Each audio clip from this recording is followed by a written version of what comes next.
তোমার সাথে বাজে কাজে লিপ্ত হয়। এটা কে বলছে? কারণ কারে বলছে? ওই মহিলা। এখন দাম দিছে কত? বলে যে 5 লাখ পাইবা। ধরো নগদ 2 লাখ, কাজ করে আসার পরে আবার পাইবা কত? 3 লাখ। যদি আরো চাও আরো দিব, তবে কাজ কি সঠিক হইতে হবে। এখন ওই মহিলা তো কোনোদিন মুসারে দেখে নাই। মুসা তো আল্লাহর নবী, তখন তো আর এত আধুনিক যুগ না, ভিডিও ক্যামেরা এত কিছুর যুগ না। এখন ওই দিন আসলো বিশাল সমাবেশের মধ্যে কারণ প্রধান অতিথি, যেহেতু টাকা পয়সার মালিক, সমাজের বিশিষ্ট ব্যক্তি, আমাদের কাজ তো হচ্ছে এটা, যারই পকেটে টাকা হয়ে যায় আমরা তার পিছনে ছুটা শুরু করি।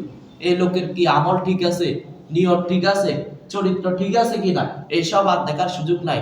পকেটে টাকা আছে তো তার পিছনে সবাই ঘুরে। কি বলে? সবাই তার পিছনে ঘুরে, এবং তাকে কোন পদ দিবে এটাও চিন্তা করে না। সে মসজিদের টাকা আছে, জীবনে পড়ালেখা করে নাই, সবাই জানে এই গাঁজা খায়, ঘুষ খায়, সুদ খায়, পকেটে টাকা আছে, কোনো সমস্যা নাই, মসজিদের সভাপতি। ভাই মসজিদ আল্লাহর ঘর, কারে সভাপতি বানাইতেছে? মসজিদের সেক্রেটারি। কাকে সেক্রেটারি বানাচ্ছেন? মাদ্রাসার সভাপতি। তিনি মাদ্রাসার কি বুঝেন? তিনি সমাজের নেতা। কিন্তু আপনার সমাজের নেতা যদি মাদকাসক্ত হয়, আপনার সমাজের নেতা যদি সুদ খায়, ঘুষ খায়, তো আপনি এমন একজনকে নেতা বানাইছেন, এমন একজনকে মসজিদের দায়িত্ব দিছেন, এমন একজনকে পরিবারের প্রধান করলেন, যার পকেটে কি সুদের টাকা, যে মাদকাসক্ত, তাহলে আপনার পরবর্তী প্রজন্ম ভালো হবে কিভাবে? কি বলেন? এলাকার মুসলিম মানুষদের থেকেও দেখতেই তো বড় পরবর্তী প্রজন্ম শিখে। আমরা কি শুধু বাবা মাকে দেখছি, নাকি আমাদের এলাকার মানুষদেরকে দেখছি? আমাদের এলাকার মুরব্বীদেরকে দেখছি না? তাদেরকে দেখেই তো শিখছি। সবকিছু তো বাবা মা শিখায় নাই, মুরব্বীদের থেকে তো শিখলাম। তো আমি যখন দেখলাম আমার এলাকার মুরব্বীরা, আমার এলাকার ভাইরা তার পিছনে ঘুরে, যার কাছে টাকা আছে, কিন্তু তাকে মূল্য দেয় না যিনি প্রাইমারি স্কুলের টিচার, যিনি হাই স্কুলের হেডমাস্টার, উনার মূল্য নাই। মসজিদের ইমাম, উনার মূল্য নাই। সমাজে একজন ভালো মানুষ, ভদ্র মানুষ, চাকরি করে, শিক্ষা আছে, দীক্ষা আছে, কিন্তু তার পকেটে টাকা নাই, তাকে মূল্য দেওয়া হয় না। তা আমি কি শিখলাম? আমি শিখলাম জীবনের টাকা কামাইতে হবে। পড়াশোনার দরকার নাই, আচার আচরণের দরকার নাই, ভালো কাজের দরকার নাই। টাকা আছে, আমাকে সবাই মূল্য দিবে। টাকা নাই, আমার কোনো মূল্য নাই।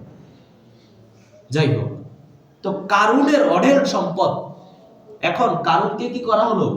প্রধান অতিথি করা হয়েছে। মানুষের সমাগম। মুসা তো পাইছে সুযোগ। মুসা এই মানুষের সমাগমে গিয়ে দাঁড়ায়, বক্তব্য শুরু। ভাই আল্লাহ এক, আমি আল্লাহর নবী, এই করো সেই করো, রোজা রাখো, যাকাত দাও, নামাজ পড়ো, ইসলামের পথে আসো, দ্বীনের পথে আসো। মুসা কি করছে? দাওয়াত দেওয়া শুরু। মুসা যখন দাওয়াত দিতেছে, মুসাকে সময় দেওয়া হয়েছে 5 মিনিট। 5 মিনিট বক্তব্য রেখে চলে যাবে। কিন্তু মুসা যখন আল্লাহ তাআলার দাওয়াত দেওয়া শুরু করলেন, মুসা যখন লা ইলাহা ইল্লাল্লাহ কালেমার দাওয়াত দেওয়া শুরু করলেন, ওই পতিতা বলেন, আমি মুসার দিকে তাকাই আছি, আমি কি কাজের জন্য এসেছি, আমাকে কেন পাঠানো হয়েছে আমি নিজেই ভুলে গেলাম। কে বলে?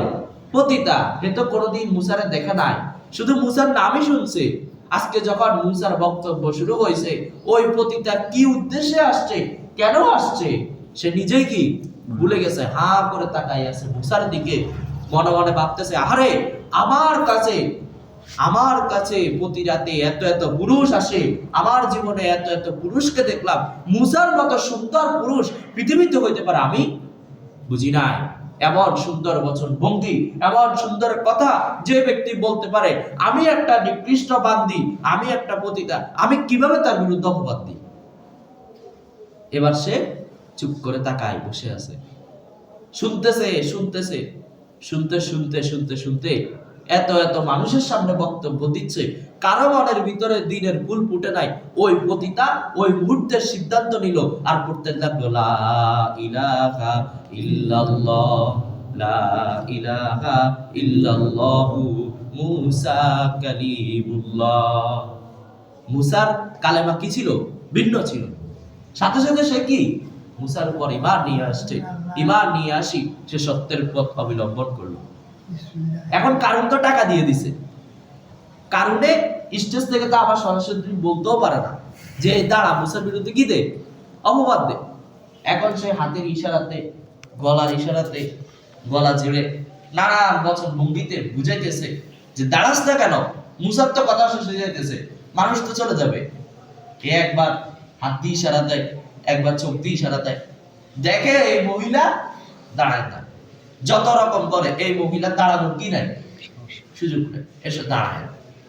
অনেকক্ষণ চিন্তা ভাবনা করে যখন দেখলো যে এই মহিলা দাঁড়াইতেছে না, ওদিকে মুসারও বক্তব্য শেষ হয়ে যাইতেছে, মুসারও বক্তব্য শেষ হয়ে যাইতেছে, সাথে সাথে কারণ এবার নেমে গেল, নেমে ওই মহিলার কাছে যাই বলে, কিরে